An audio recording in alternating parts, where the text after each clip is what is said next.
Sarvadharma Swarupine Avatar Varishtaya Ramakrishna Yate Namaha.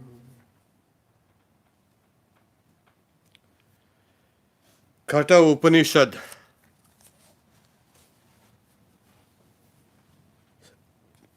Book 2, Section 2, Verse 8.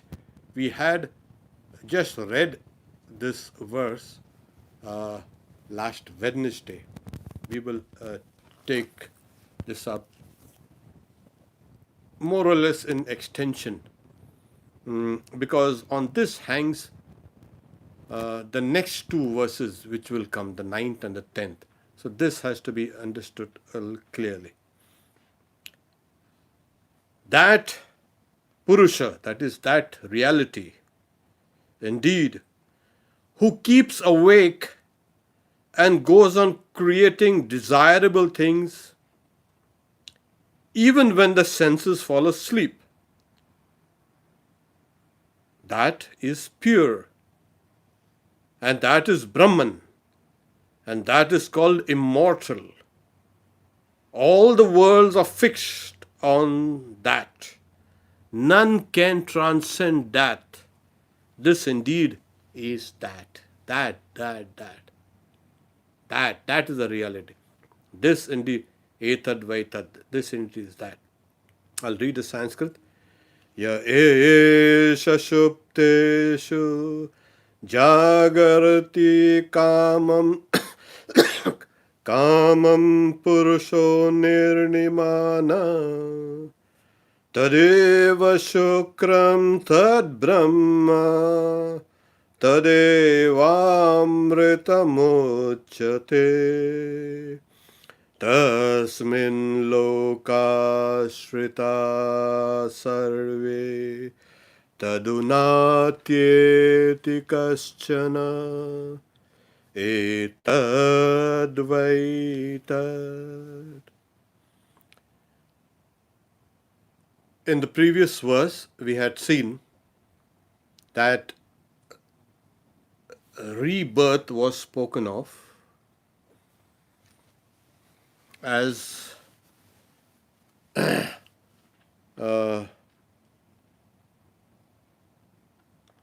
the departing of this body to the next body. And what do we carry? It's like you go, suppose for a summer vacation or a summer camp. Well, you got to be equipped with something. You're going to visit somebody. You equip yourself for that visit. You're going to go to another place, another body. You've got to equip yourself. And what is that equipment? What we do is carry all our karma and all our knowledge, what we've acquired in this body, all these experiences that we've had, these go as equipment in order to equip ourselves to unfold our identity in the next body. Some souls enter the womb for acquiring bodies, and others follow the motionless in accordance with their work and in conformity with their knowledge. That was the 7th verse. It also means two things. One is the transmigration of the rebirth proves that the soul is separate from you, from the body. That is, you identified with the body and mind, etc. The soul is actually separate from this. So this is the first lesson we get. If there is a rebirth, people say, what goes out? What do you mean goes out? Well, the soul leaves and goes out. And what about my body? This was your identification, false identification. So the real you are always separate from your body and mind, and of course your senses and everything. This this is so. Why body? Well, everybody talks about heaven. You don't go with your body to heaven. You go with your soul to heaven.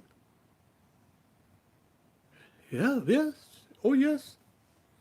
If the objection leveled against getting into another body does a soul transit from one place to another? Every religion speaks about transition. When you give up this body, you go to some other place. It means that the soul is separate from what you think is you, the body. The body. Yeah. You've got to leave your body here. As simple as that. Then there are also subtler, higher worlds. Other worlds which are very subtle. Oh, yeah. Here. It's all here.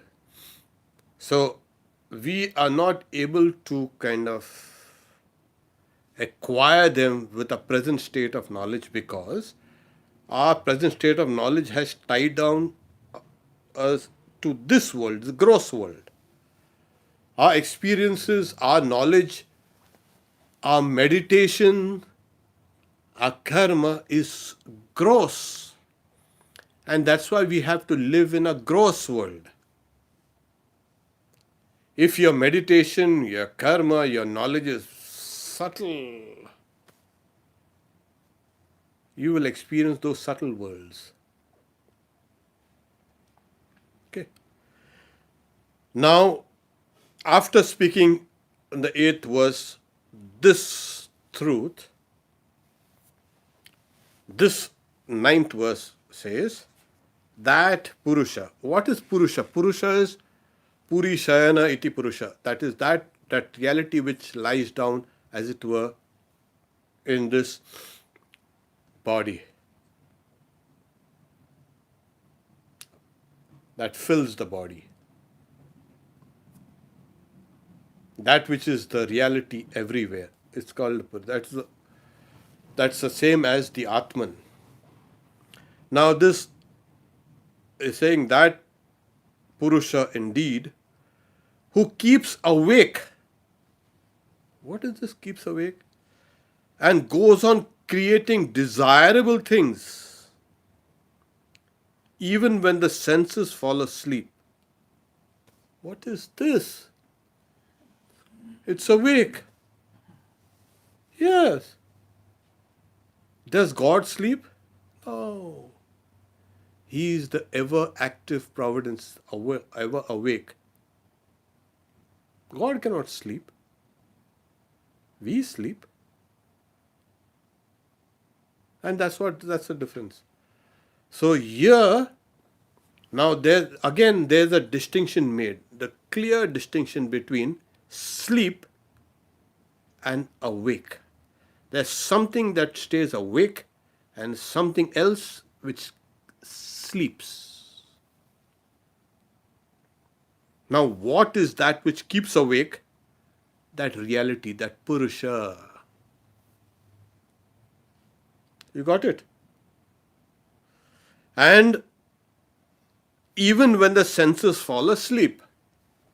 Yeah. You see, when let's put it like that. So now that you have fallen asleep, you are asleep. Okay. Are you alive or dead? Obviously, you're alive because you revive, or there's an observer who sees you asleep.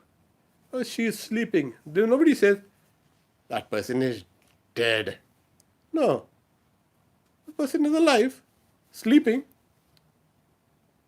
There is an entity which stays awake there. This has been discussed very extensively in some of the Upanishads called Chandogya and Brihadaranyaka. Here, We will stick to the explanations given by the commentator Shankaracharya on this. There are a lot of philosophers, in fact, many, and there are many holy men also. They speak about this reality. Okay. And the highest thing that they can reach and read about the reality is life processes. They say, you don't know even what is life. What do you talk about the higher reality? Learn about this reality, this life that we experience. Well, this experience of this reality is known. Life in its tremendous manifestations all over the world is unbelievable. There's life on the surface of the earth.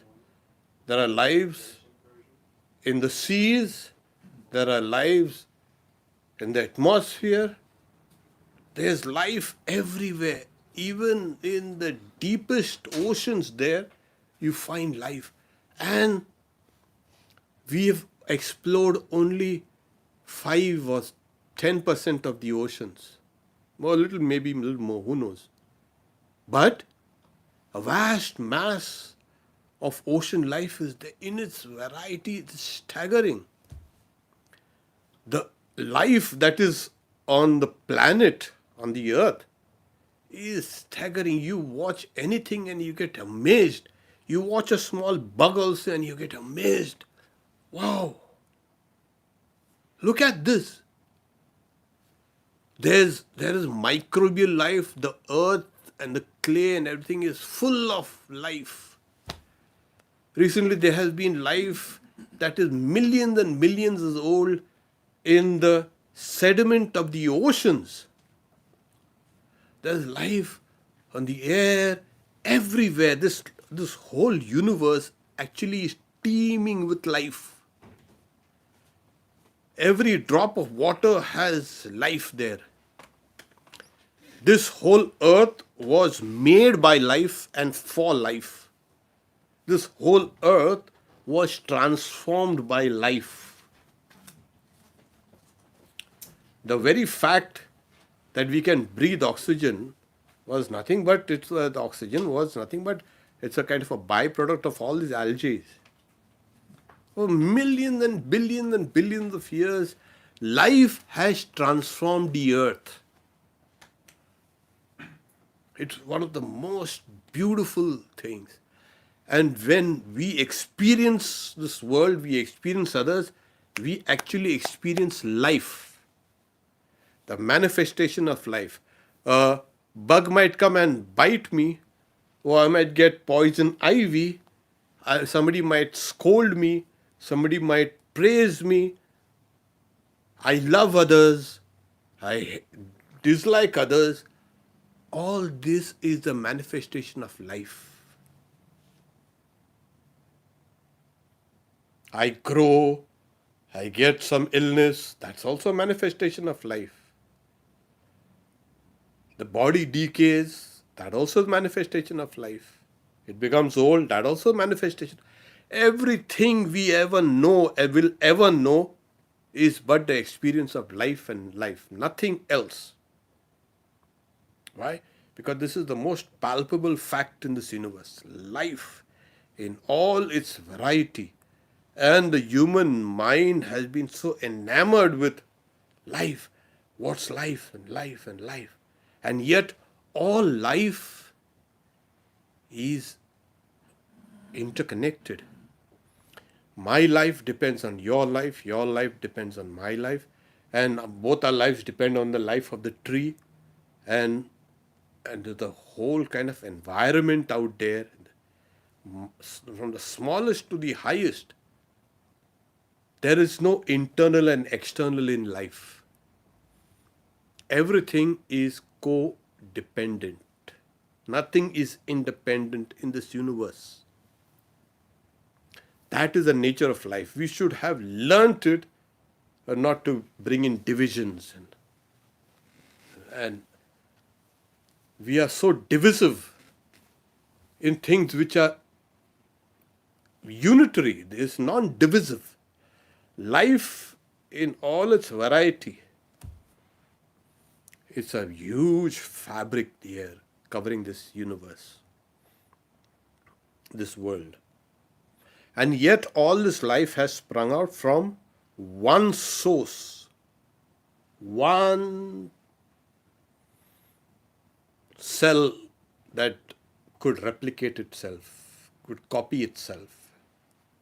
And it went on and on and on and on and on. That's why we carry with us the whole evolution of life, the origins.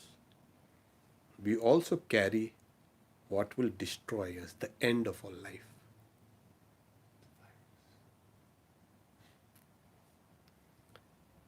Individual life. So here we are. This is the beautiful. So this saying, and what is the nature of this life? So many philosophers, they come up to this reading of this reality. It is life. You are the life of my life. I can't live without you. A boy will tell a girl will tell a boy. I can't live without you. Oh, really? What kind of lies are these? Can live. Then they find out the truth that you can live. So, whether in the East or West, many of them have come up to understand life like that. And you know what? In many cultures, everything, because they could not understand this scientifically, they understood it in terms of mythology, mythological terms. What? Everything has a kind of a soul, a tree, a plant, an animal, a bird, a mountain, a river, a lake. Everything has a soul. Anima. Anima. That's the anima. That's animus. That which animates. Well, we don't need another kind of animating thing. Life itself is an animating entity. Now that they know properly, okay, fine, this is life in its variety, and that's why we try to seek life always outside. Either alien life or someone to love, because it's a life that combines with life to create life. See, if a person is alone, see what happens.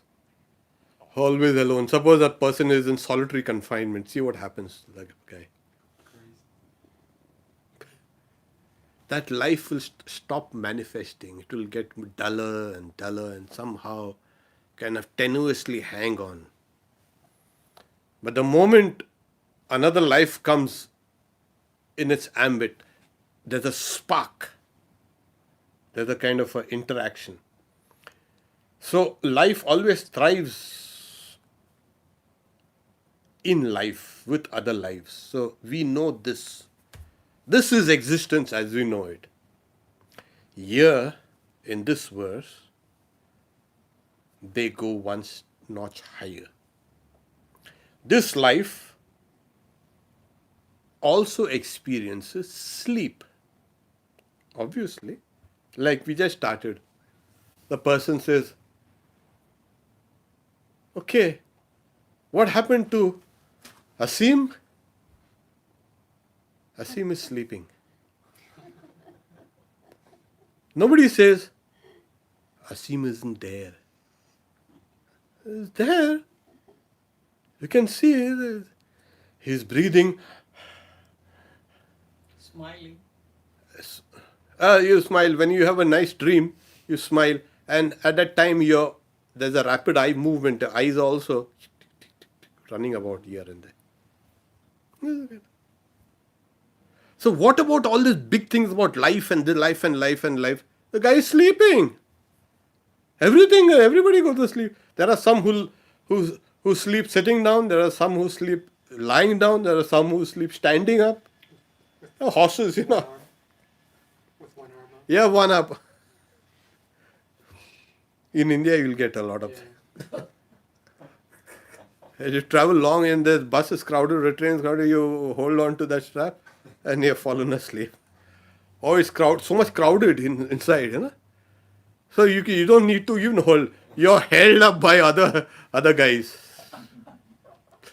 You're packed like sardines, and you just let go.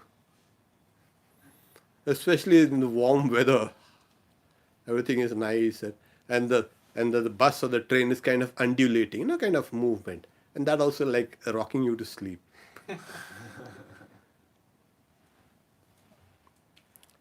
So life also experience something like sleep. Well, this verse says that the Purusa is different from life. It, like I said, it goes even higher to discover something that is even beyond life. And what's the nature of this? It says that Purusa indeed who keeps awake. Why? Because that is consciousness. Consciousness cannot fall asleep. If it was that, it would not be consciousness. But bodies do, life does. That is reflected consciousness. And that's the reason why we get bogged down. A lot of people trying to understand consciousness in the brain, consciousness in the neuron, consciousness in the mind, consciousness in the body. They can't find this consciousness. Where is this consciousness? And they're getting perplexed. They're running around in circles. You cannot find consciousness there. Yet, it is something that keeps this body alive. Well, what's that? Now, here, it keeps awake means that Purusa is a mass of consciousness and goes upon creating desirable things. Why? You see, the Purusa, yeah. Yeah, it creates the desirable thing. This world is a beautiful place. We've made it ugly, actually. It's a really beautiful place. Life and everything is kind of beautiful. What it's trying to say is, everything starts on the very subtle level. If you want to design a house, where do you start? You don't go to that Home Depot first. Okay, I want some bricks, I want some stone, I want some cement, I want some wood, I want some nails. They'll say, what? What are you going to do? I'm going to build a house. Well, that won't do. You'll have to have a plan. You'll have to have a kind of concrete kind of something. Even if it's a mental, but it starts with the mind. You create that house first in your mind. Then make it even a little grosser in the mind. Bring it out. This will be the color, this will be the roof, this will be the angle, this will be the thickness of the walls, and this, that. You got everything. And then now you bring it even more, make it more grosser and bring it down on paper or on computer. Yeah. So it's getting, so that which started on the mental level is now getting grosser and grosser. Now you need to go to the city council and get your plan for the house passed. And then they will say, what about the sewage, or what about the water, what about the utilities, electricity, and this and that and all. And then you'll have to do all those modifications. I completely forgot. Yeah, okay now. And then you can go to the contractor, and the contractor, you don't have to go to the Home Depot. You go, and you see that thing coming up, and if it tallies with what you had first imagined, what you had conceptualized, what you had mentally created first, you feel so happy. If your mental creation is not what you see now outside, you're so disappointed. You get so annoyed. So we first create things. Always. We are constantly creating things. And that is what we are constantly creating this world. We live in a world of our own creation. Always. The external world does not conform to this. It's a figment. But if we can bring some of our ideas down, we become creative, we become scientists, we become experts, we become, you can say, geniuses, whatever. Now, when you see this thing happening, creating desirable things, well, yeah, it starts in the mind. So, the creation starts from the subtle level. So, on the very subtle level, keep on creating things. You keep a person quiet. It's like, okay, since we are all spiritual aspirants, you're sitting down and trying to meditate on God. Okay. You're meditating and trying to meditate on Sri Ramakrishna. And then you hear a small sound. Somebody opens the door and leaves. Immediately your mind will say, oh, so and so has entered. Obviously noisy. And we start imagining. So your mind, which was meditating on God, now has started creating all these things. The moment you let go of your mind, it will start creating things. A person just can't keep quiet and still. Constantly that person, even that thing doesn't want to stay still. You see, it wants to have Consciousness there. This is how the one becomes the many. It is something that is there starting with something, and then it keeps on growing and growing and growing.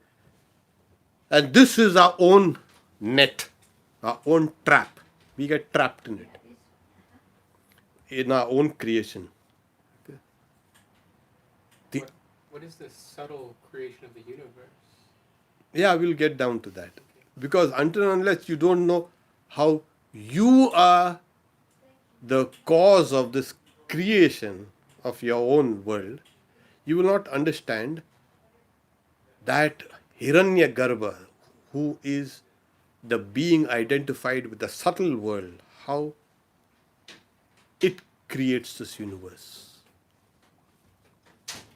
So it also keeps on, from one, it keeps on creating 2 and 3 and 4 and 5.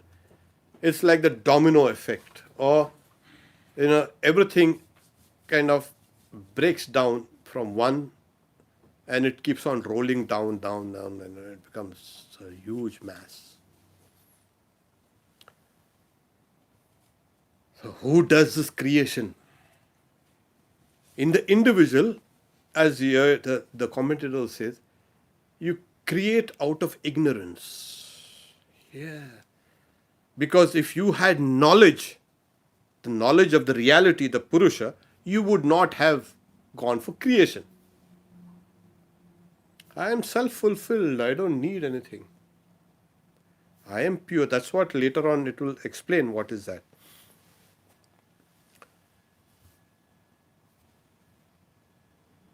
So the Purusa keeps awake because it is mass of consciousness.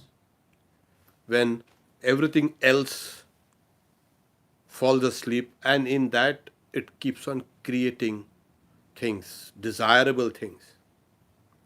Now, what is the nature of that consciousness? The whole verse is speaking in kind of indirect, you can say, methods. It's trying to explain what is that consciousness which is distinct from your creative abilities.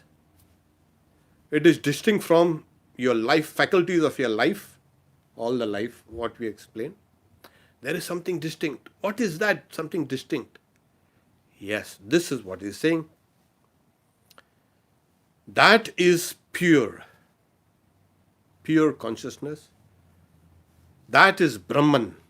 So now, this is Brahman? Yes, the Atman is Brahman. So it is not only giving you the nature of this reality which is there inside us, limited to my sense of self or my sense of creation or my life, but it is taking you straight to, it is not only a mass of consciousness, it is consciousness itself which is pure, and it is Brahman. It is all pervading. And that is called immortal. There is no death there. There is the death for the body, and there is the death, ultimate death for the mind also. It's called manonasha. The mind dies. That is pure, that is Brahman, that is immortal. Well, we can understand this. Okay. Now, suddenly the Rishi goes even a step higher. Now we've explained what's the nature of this consciousness which is distinct from all other layers of existence that we have. Now, what is that? Now he says, and this is what's the speciality of the Upanishads. He says, all the worlds are fixed on that. All the worlds, everything that is known in these subtle worlds, Bhur, Bhuva, Swaha, Maha, Jana, Tapa, Satya, or the various subtle worlds. There are various beings, worlds in the sense you cannot have a house, you build this house, and then you say it is meant for no one. Then you say, why did you build this house then, if it is meant for no one? It has to be for someone. We generally say this house is built for God, or this house is built for so and so. Okay, then we can understand that. You cannot have a subtle world without it being inhabited by subtle entities, beings. There are so many kinnaras and yakshas and gandharvas and manusha gandharvas and deva gandharvas, n number of subtle and subtle and subtle beings. Then we have the ancestors, manis, there's the pitris as they're called. Then we have the higher, you can say, the gods. Then in the gods there's the different classification of gods. Karma Devata, Ajana Jana Devata, all these various, right up to the highest to Brahma, that is Hiranyagarbha.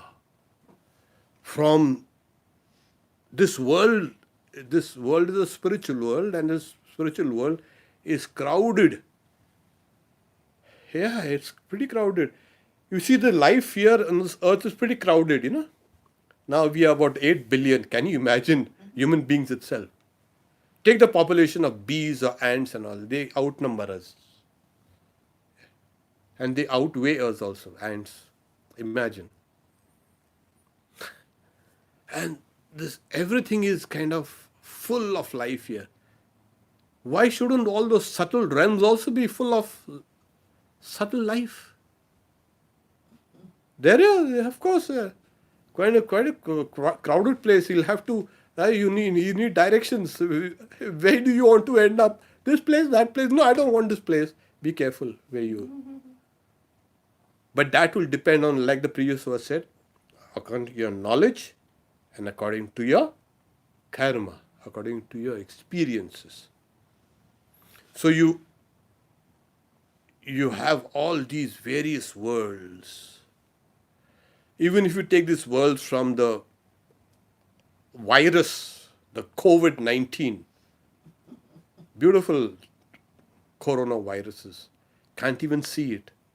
And we think it is non-existent. And people have been dying for that because of that. I imagine. We can see it, it's not there.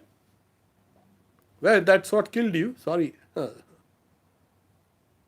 So, all those subtle worlds, I can see it, they are not there. well. So, vision is very limited. So all these worlds are held on what? On that. All the worlds are fixed on that. On what? On the Purusa. That's that constant consciousness. And nothing can transfer. Then he's saying, who's the Purusa of the Purusa? Like, who's the father of the father? Oh, we call him the grandfather. And who's the father of that grandfather? We call him the great-great-great-grandfather. Grandfather, great-great-great. Keep on going and going on. And then your noble lineage will go down to these hominids. Oh, that was my great ancestor? Yes. Hominid. And then you go down and so here we are.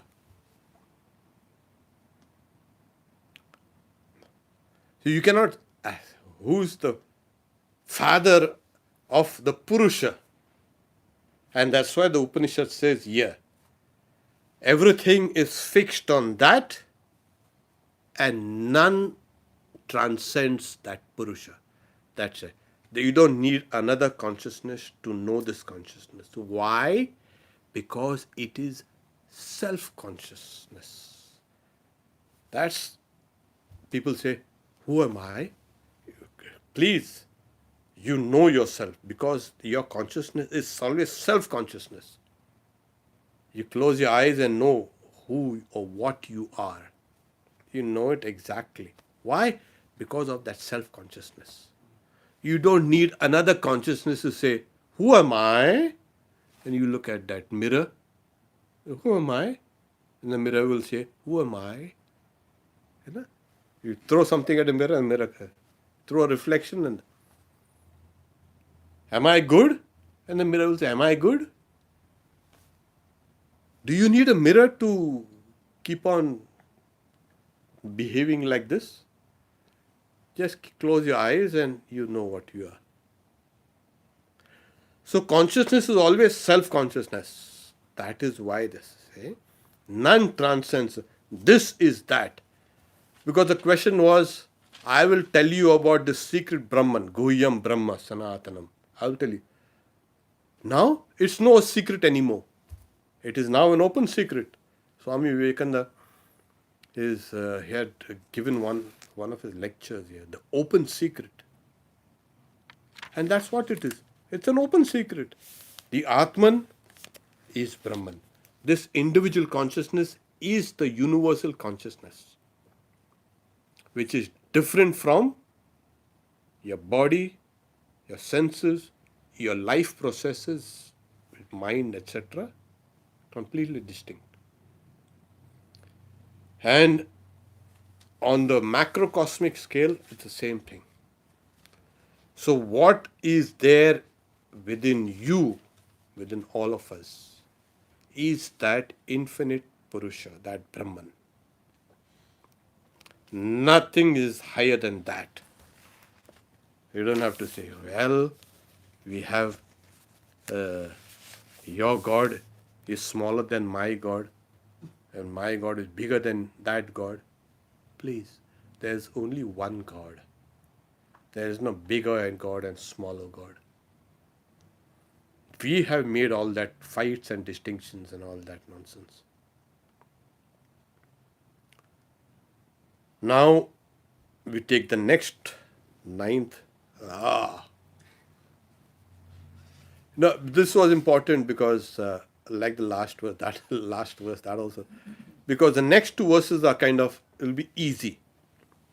I'll read them and then we can say, just as fire, though one, having entered the world, assumes separate forms in respect of different shapes. Similarly, that one self inside all beings, though one, assumes a form in respect of each shape, and yet it is outside. So the illustration of fire is given. Where's fire? You rub this, and you'll get fire. Rub that, you will get a heat. Rub that, you'll get light. Really? Yeah. But where is it hidden? It's hidden everywhere. Yeah. So it is one thing that has entered into all beings and all things and taken that shape. Like water has got no shape, but it will take the shape of the lake and the river and the glass of water, etc. Another illustration given is, as air, though one, having entered into this world, assumes separate forms in respect of different shapes. Similarly, the self inside all beings, though one, assumes a form in respect of each shape, and yet it is outside. So it is not just limited by the very forms. It is inside, it is outside. These are the two classical examples of Vedanta. Like one, as if, suppose fire, like a kind of a big bolt of fire or kind of a stream of fire enters into the earth and takes the form of the earth. Where is the fire? Well, don't you know? Yeah, just beneath our feet is that hot molten core, the ball of iron. Yeah. Where is that? Where? It's so cool. It's so cool today. It's cold. You don't know. There's a big fire there burning inside. And everything started off with a big fireball. Boom. Big bang. And that bang is now in every kind of wimp also. Whimper. It's in every material, every object, every atom has got remnants of that original, you can say, material. So as fire, and another illustration is air, though it is one. When it enters into this, it becomes conditioned by these forms, and yet it is outside. So there's air here, there's air outside in that, you can say, temple. There's air in the garden, there's air in space everywhere. So how many types of air are there? No, there's only one type. So is this air different from that? No, it's just one. We know it. We know it is one. And it has taken various shapes and forms. So similarly, that one reality called Atman, when it has entered into everything, it has taken all those various forms. And is it limited only by those forms? No, yet it is outside. So, Agnir yataiko bhuvanam pravrishto Rupam rupam pratirupo babuva ekastata sarva bhutantaratma Rupam rupam pratirupo bahishcha. Yet is outside. Bahishcha, outside. It takes a form, pratirupam. It takes each and every form. Like the self is like that illustration of the fire or the wind. As it enters into this world, it takes on various shapes. Fire also does not have a shape of its own. You put a piece of wood and it will burn. And then we say the log is burning. It has taken the form of the log. So everywhere things are there. You see, the earth also actually does not have a form, does not have a shape. It has taken this shape due to kind of gravity or whatever, pulling at it, pushing at it, as circling around it. Space also has no form. Fire, air and water, earth and space, they have no forms actually. They are conditioned into a particular configuration. Similarly, this Atman also is like that. It has no form. Don't say, my Atman only. Please, sir. There's that one Atman that has taken various configurations. And yet it is outside. Yet it transcends it. It is not only Saguna, it is also Nirguna, that is without qualities. So, if you destroy all the forms and names and everything, will that Atman be destroyed? No, it transcends it. And only a minute portion of this, you can say, Atman has become this world and living beings. Just a minute. Like this whole universe has got only 5% or 4% what is visible matter. And the rest of this universe is invisible to us. But yet it is interacting. The dark matter and dark energy, whatever these guys are talking about, is constantly interacting, and the whole of this universe is just a small part of the entirety. We don't even know how many trillions and zillions and quadrillions and zillions are there. Universes are there, and how space is expanding, how everything is working, nobody knows. So we are here in the small kind of earth here, in the small galaxy. And we think that we are everything. Imagine, this place is mine. What are you talking about? Are you gone mad? Once you understand the nature of the reality, you're not going to go for the figs. That's a small fig. I don't care a fig for that. You become free. You become free from those imaginations. You become free from the idea of possessing this is mine, this is mine. That is mine, this is mine. The body is mine. Oh, where did you get all the idea from? That Atman has come and filled all forms and names and everything. It's just one. Like we know there's this one space, there's one air, there's one water, one fire, one earth. The earth looks very solid. Put a little water in it for a few days and see how it melts. It will run down. Take this house also and go down. Yeah. You have these landslides, huge, massive mountains. Suddenly, it'll kill half the mountain runs down. Wants to go some other place. He wants to go. So what happened? Why do you think there's this kind of a solid looking nature? Everything is kind of fixed and solid and stuff and this and that. So this earth and also everything in it has got a reality there. And that reality is the Atman.